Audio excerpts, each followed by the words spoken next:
the one I wanted. It says here he needs a helmet. Helmet? Oh, I never wore no helmet. Never let your child ride a bicycle without their helmet on. Not only will it put them in harm's way, but you can be fined too.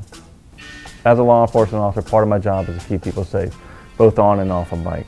So what we want you to do is, first and foremost, be safe on your bike. Please follow all applicable traffic laws.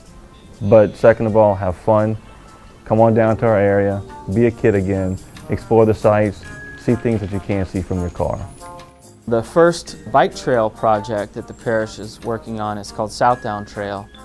It is a 6.5 mile on-road loop, as well as a 1 mile and a 2 mile off-road loop.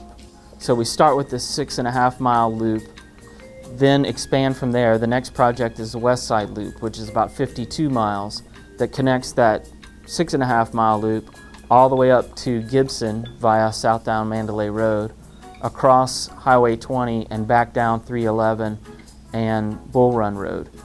Terrebonne Parish is part of the Metropolitan Planning Organization. 5 other parishes in southeast Louisiana are part of that same region.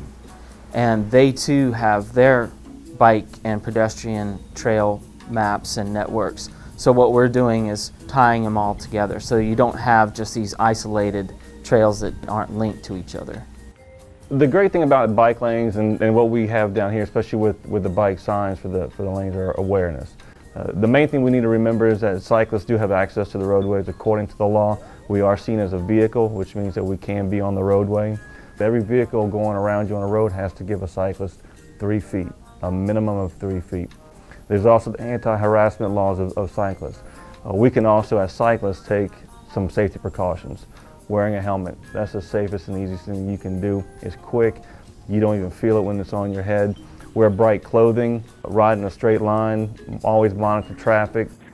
We have a great public transit system here in Terrebonne Parish as well. They've already got bike racks on many of their buses. It's great for people who come out and want to just take in the environment, take in the sights, take in the sounds. And when you do it by bicycle, it just makes it extra special. Son, don't you want to go outside and play? You've been inside playing video games all day. Oh, let him play. Look, they say that playing them video games makes him good at the computer machines. What do they call them again? Computers. Besides, if he goes outside, all he's going to do is get in trouble. You should always encourage your kids to go outside and play, and that's why the parish is committed to providing safe and fun environments to encourage that. The Bayou Country Sports Park sits centrally located in Terrebonne Parish between Val High and Highway 311. We have, over the years, developed a very good system of interfacing with the public and the parish officials to determine the needs and the desires of the people. And then we create a vision for a park project. A lot of these are multi-year, multi-phase projects, but end up being tremendous recreational assets for the community. It's not just sports, it's recreation, it's a park. There's a very large day use area that's got playgrounds and splash pads and access to a great lake that we're building, as well as picnic pavilions and so forth, kind of in that area. We've also got a family-friendly day use area here with pavilions that might have sand volleyballs. And then this area down to the back is really kind of a natural area that we're going to maintain as green trails, disc golf, cross-country trail will go through there. Got the dog park up here at the top that will have a couple of different size dog parks for big dogs and little dogs. Then we have our soccer complex that's got 16 fields of various sizes. It also will be able to be used for flag football and then other field sports. Lacrosse is a growing sport, even rugby. There's a softball 5-plex and a baseball 5-plex, and then there's a multi-purpose baseball or softball quad. Tennis facility that's got 8 courts planned with a clubhouse. There's a large office and main concessions building that will do most of the cooking for the different venues. Of course, there's parking that goes along with it. There's some areas that we want to keep natural, do things like disc golf and just natural walking trails and those types of things that can very easily flood. A certain percentage of the park can be allowed to take on stormwater. It's kind of the natural way, and it's keeping in concert with the natural topography and hydrology of the land. You know, we always want to try to design with nature as best we can.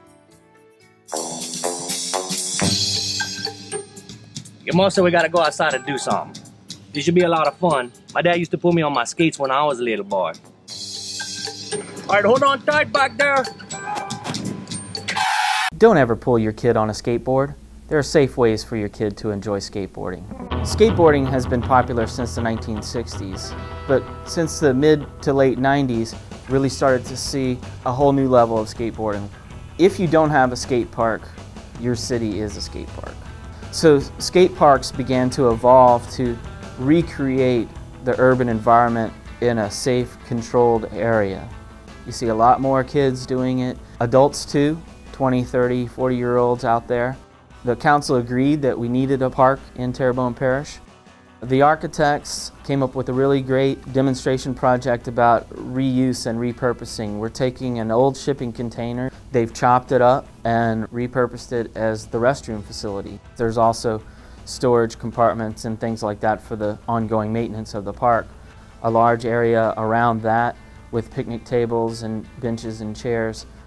There is a very interesting stadium-style covered seating at the far end of the park, centered around the large main bowl.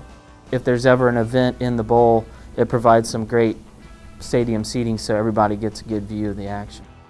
It's a little over 8,000 square feet of terrain. It's a good combination of street style and streetscape, as well as ramps and pools and bowl features.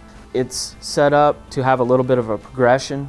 So you've got some areas that are more beginner and then move towards the advanced. Just about every feature in the skate park is skatable. It's free, it's open from sunup to sundown.